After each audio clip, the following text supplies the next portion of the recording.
The key to fluent English that most students don't use. If you speak with a lot of pauses and hesitations, but you want to speak fluently and naturally like a native speaker, the secret is learn to think in English. Many English students say, "It's too difficult. I don't know enough English words. I need to think in my native language and translate."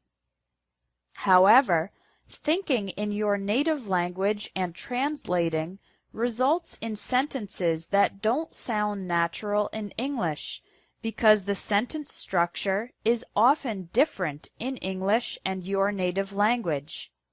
In addition, it takes too much time to think and translate when you're in a conversation, leading to pauses, hesitations, and the inability to speak fast and fluently. So, here is how you can learn to think in English from the beginner level to advanced. Level 1 is thinking in individual English words.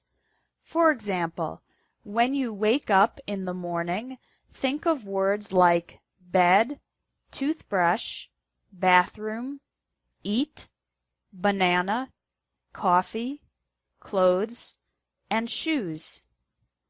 Then, when you go to work, think of words like car, job, company, desk, computer, paper, pencil, colleague, and boss. During the day, continue to think of the individual English words for everything you see, hear, and do. Try this exercise right now.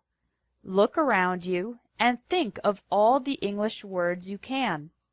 I'd imagine you can think of at least 10 words. Level 2 is thinking in complete English sentences. On this level, you think in complete phrases and sentences during the day. When you're eating lunch, think, "I'm eating a sandwich. My friend is drinking soda. This restaurant is very good." When you're watching TV, think, "That actress is beautiful. The journalist has black hair. He's talking about politics." It's okay if the sentences are very simple. The most important part is to practice and develop the habit of thinking in complete sentences. Level 3 is functional English. On this level, you imagine having to use English for everything that you need to do. After every time you speak in your native language, think of how you would say that in English. For example, how would you buy a train ticket or order a drink in an English-speaking country? "A round-trip ticket to Central Station, please. Could I have a lemonade with no sugar?" This helps develop your English for real-life situations, even though you are only thinking and not speaking.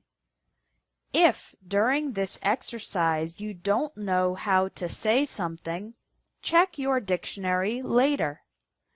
If you do this kind of mental practice regularly, you will develop the ability to use English in any everyday situation.